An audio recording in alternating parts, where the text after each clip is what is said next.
दोस्तों, सोशियोलॉजी के टॉपर्स के मुंह से तो आपने बहुत बार सुना होगा कि उन्होंने स्लीपी के रिसोर्सेज यूज किए। तो लेकिन ऐसे भी कुछ टॉपर्स हैं जो सोशो ऑप्शनल से नहीं है।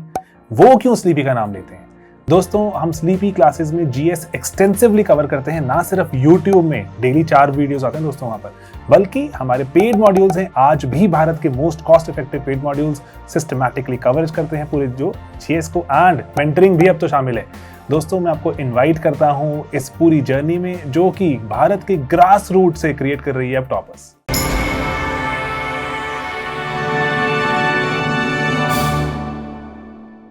हेलो ऑल, मेरा नाम गरिमा नरुला है। मैंने यूपीएससी सीएसई में 39 रैंक पाई है and this was my first attempt. और मेरा ऑप्शनल रहा है सोशियोलॉजी और मेरा ग्रेजुएशन रहा है English literature from Hindu College Delhi University. So इस वीडियो में मैं अपने ऑप्शनल जो कि सोशियोलॉजी है उसके बारे में, अपनी स्ट्रैटेजी, अपनी सोर्सेज और जो मेरा आंसर राइटिंग फॉर्मेट रहा है मैं उसको डिस्कस करना चाहूँगी। कोशिश करूँगी कि आप लोग को इन चीज़ों से बहुत हेल्प मिले। For sociology, first I will talk about what all books I have followed. तो सोशियोलॉजी, क्योंकि मेरा पेपर प्रीलिम्स से पहले मैंने सिर्फ पेपर 1 नितिन सांगवान सर की एसेंशियल्स ऑफ सोशियोलॉजी बुक से रेफर करा हुआ था। I just made one complete reading of essentials of sociology paper 1 का। उस रीडिंग से मुझे बहुत ज़्यादा अंडरस्टैंडिंग तो नहीं हुई थी फर्स्ट रीडिंग से, बट उस रीडिंग से मैंने एक एक्सट्रीम नोट्स बना लिए थे। उस नोट्स को जहाँ जो टॉपिक्स मुझे समझ नहीं आते थे उसको मैं गूगल या यूट्यूब से रेफर कर लेती थी।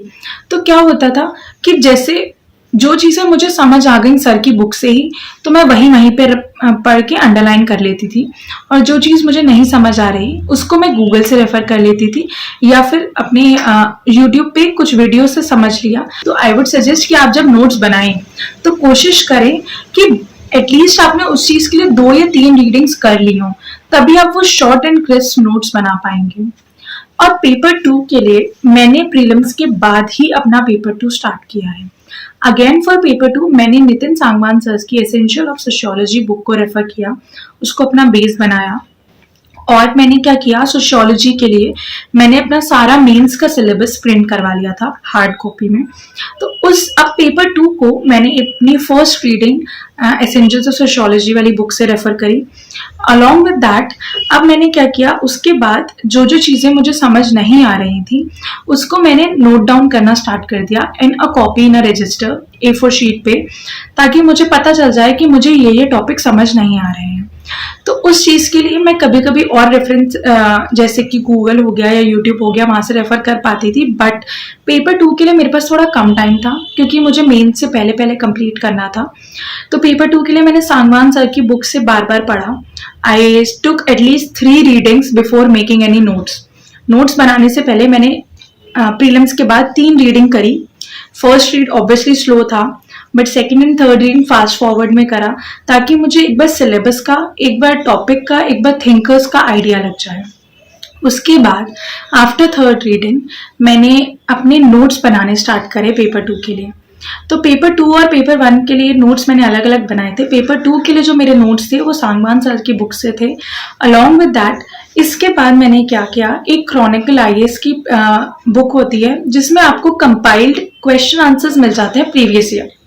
तो उसके लिए मैंने वो बुक मंगवाई थी जस्ट टू रेफर कि प्रीवियस ईयर क्वेश्चंस किस टाइप के आते हैं, क्योंकि उस बुक में topic wise previous year questions लिखे होते हैं। तो उससे एक आइडिया लग जाता है कि पेपर 1 में आप जनरली नोटिस करेंगे कि पेपर 1 में रिपीटेटिव क्वेश्चंस आ रहे हैं, बिकॉज पेपर 1 में जो थिंकर्स हैं आप एक बार उनको समझ लेंगे तो उनका स्कूल ऑफ थॉट समझना is more easier than paper 2 जिसमें थिंकर्स इतने एडुकेट नहीं है। उसमें थिंकर्स इतने स्प्रेड आउट हैं कि आपको उनको कलेक्ट करना थोड़ा डिफिकल्ट हो जाता है। तो पेपर 1 के लिए जब मैंने वो थिंकर्स समझ लिए थे और जब मैंने क्रॉनिकल आईएएस की क्वेश्चंस बुक्स देखे तो उस क्वेश्चंस मुझे पता चला कि बहुत रेपिटेटिव हैं ये क्वेश्चंस। तो मैंने टॉपिक वाइज स्टार्ट कर दिया था पेपर 1 दोबारा रिवाइज करना। और फिर जब वो हो गया तो पेपर 2 के मेरे नोट साइड बाय साइड चल रहे थे, वो मैंने नितिन सांगवान सर की बुक से ही बनाए थे इन अ फ्लो चार्ट वाइज और वेरी क्रिस्प नोट्स। वो थोड़े डिफरेंट टाइप के नोट्स मैंने बनाने स्टार्ट कर दिए थे। उस नोट्स को बना के मैंने मार्केट से टेस्ट सीरीज खरीद ली थी पुरानी, जो कि ऑफलाइन अवेलेबल होती हैं हार्ड कॉपी में, आप किसी भी मार्केट से खरीद सकते हैं। मैंने कुरियर करवा ली थी अपने घर पे, बिकॉज मैंने अपनी सारी प्रिपरेशन घर से करी है। तो जब मैंने वो कुरियर मंगवा के रख लिया था अपने पास, तो उस टेस्ट सीरीज से लेकर, जो ओल्ड टेस्ट सीरीज थी 2020 की थी शायद, तो उन टेस्ट सीरीज से मेरे को जो जो एक्स्ट्रा थिंकर्स मिल रहे थे पेपर 2 के लिए, तो उनको मैं पेपर 2 के नोट्स में ऐड करती थी। बिकॉज पेपर 2 में सबसे बड़ा चैलेंज है कि उसका सिलेबस जीएस के सिलेबस से ओवरलैप करता है कहीं कहीं। तो आपका आंसर जीएस जैसा ना दिखे और आपका आंसर सोशियोलॉजिकल दिखे, उसके लिए आपको थिंकर्स ऐड करने इंपॉर्टेंट है। और क्योंकि वो थिंकर्स इजीली अवेलेबल नहीं है, तो इसके लिए मैंने पुरानी टेस्ट सीरीज रेफर करी थी, उनसे मैं ऐड ऑन करती रहती थी पुराने जो भी मेरे को थिंकर्स मिलते थे अपनी टेस्ट सीरीज में टॉपिक वाइज।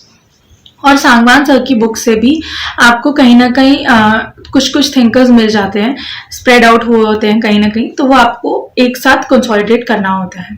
तो फॉर एग्जांपल जैसे ये तो मेरा पूरा बुक लिस्ट था, मैंने यही बुक्स रेफर करी हैं और मैंने कोई एक्स्ट्रा मटेरियल रेफर नहीं किया। और ये मेरा आफ्टर प्रीलिम्स रहा है अपनी प्रिपरेशन सोशियोलॉजी की। इसके बाद मैं अपनी स्ट्रैटेजी बताऊंगी कि मैंने उनके कैसे आंसर्स लिखे।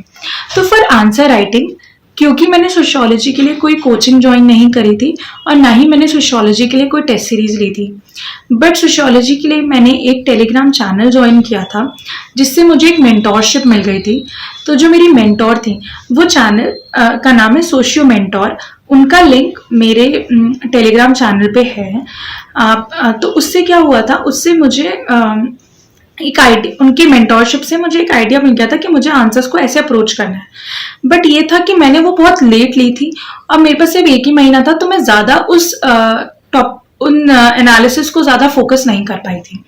तो क्योंकि वो मेरी आइसोलेटेड कंप्लीट मेरी ही प्रिपरेशन रही है, तो जो थोड़ा बहुत मैं आंसर्स लिखती थी इन अगस्त, जो भी मैं थोड़े बहुत आंसर्स लिखती थी वो मैं उनको भेज देती थी और वो मेरे को इवैल्यूएट करके वापस भेज देते थे। I remember I wrote some few answers in a week. For example, in 1 week मैंने कुछ 6-7 आंसर्स लिख लिए, उनको वो इकट्ठे भेज दिए।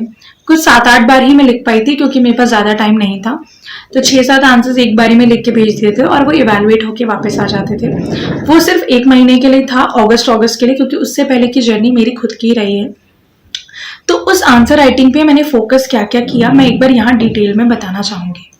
जो मेरे आंसर्स थे सोशियोलॉजी के लिए, वो हमेशा उनमें एक प्रॉपर फॉर्मेट फॉलो होता था, जो कि इंक्लूड करता था हमारा इंट्रोडक्शन, बॉडी एंड कंक्लूजन।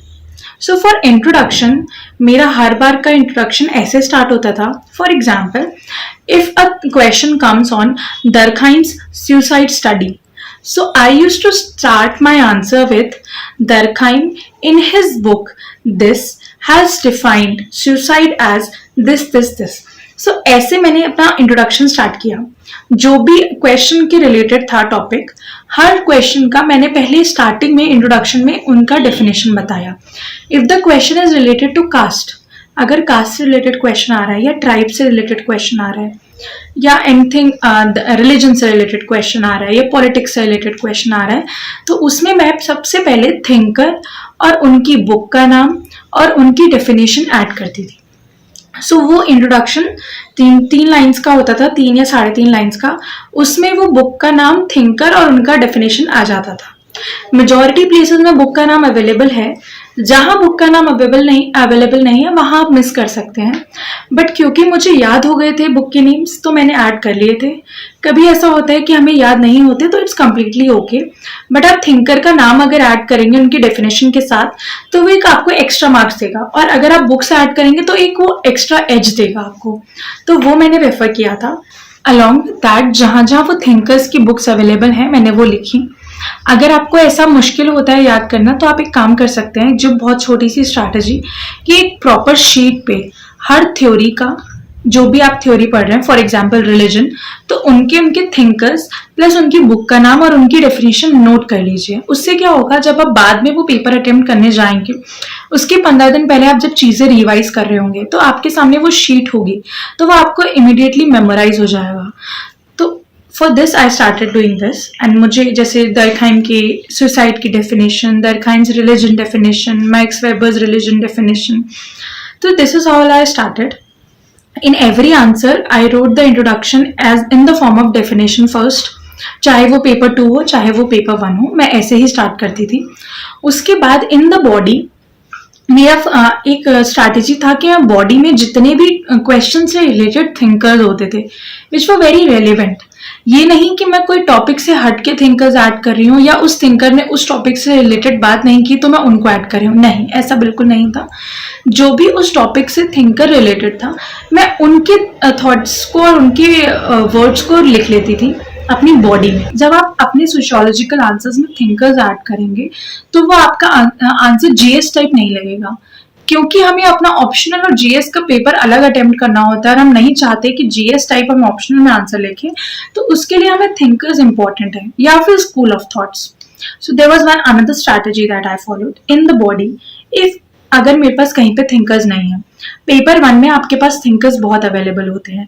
अगर आप रिलीजन देखें तो वहां पर आपने कार्ल मार्क्स ने भी थिंकर के बारे रिलीजन के बारे में बोला है, दरखाइम ने भी बोला है, वेबर ने भी बोला है, तो वो आप ऐड कर सकते हैं. और even in the power definitions वहां पर भी डिफरेंट स्कूल ऑफ थॉट्स हैं, सबके थिंकर्स हैं. जे.डब्ल्यू. मिल्स ने बोला है, कार्ल मार्क्स ने बोला है, तो वो आप ऐड कर सकते हैं. बट जब आप पेपर 2 में आते हैं तो पेपर 2 में क्या होता है कि हमारे पास उतने सिलेबस और उतना थिंकर्स नहीं होते और पेपर 2 हमारा थोड़ा जीएस टाइप का होता है.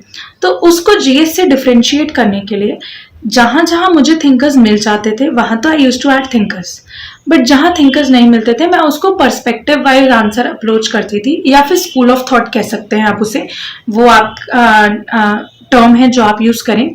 तो I used to write in a perspective wise. For example there was any question comes, कोई भी क्वेश्चन आए कि अगर हमें पेपर 2 में women से रिलेटेड टॉपिक लिखना है तो women के related whatever I use to do is I use to add in the body part from Marxist perspective this and this is the problem with respect to women. From functionalist perspective, this and this is the problem. From feminist perspective, these feminists think that the women are facing these problems. From postmodernist perspective, these and these are the problems with respect to postmodernity for the women. From eco-feminist point of view and perspective, we can say that environment and the women are correlated. The problems are correlated. So this is how if you approach your answers in paper 2, your answer will not look like GS. आपका answer sociological दिखने लगेगा जैसे ही आप school of thought add करेंगे. Because क्या होता है, ये फंक्शनिस्ट थ्योरी, ये Marxist theory, post modernist theory, feminist theory, ये सब सोशियोलॉजी के ही पार्ट हैं. तो जब आप वो ऐड करते हैं तो आपका सोशियोलॉजी का आंसर मोर सोशियोलॉजिकल दिखने लगता है. और कंक्लूजन में आप हमेशा पॉजिटिव अप्रोच में एंड करें और कोशिश करें कि जब क्वेश्चन ओपन एंडेड हो, whenever the question is open ended, that is what my mentor told me, कि जब आपका क्वेश्चन ओपन एंडेड होता है तो ओपन एंडेड क्वेश्चन में आप कंक्लूजन में थिंकर्स ना लिखें. जब आपका क्वेश्चन किसी स्पेसिफिक थिंकर से रिलेटेड होता है तो वहां आप कंक्लूजन में थिंकर मेंशन कर सकते हैं. बट मैंने यही किया कि हर आंसर में अपना कंक्लूजन बहुत पॉजिटिव रखा. So this is how I approach my answer writing in sociology. मैंने अपने सोशियोलॉजी में सारे आंसर्स कंप्लीट किए थे और यही मेरी बुक लिस्ट थी, छोटी सी. नितिन सांगवान सर की essential of sociology book was the base.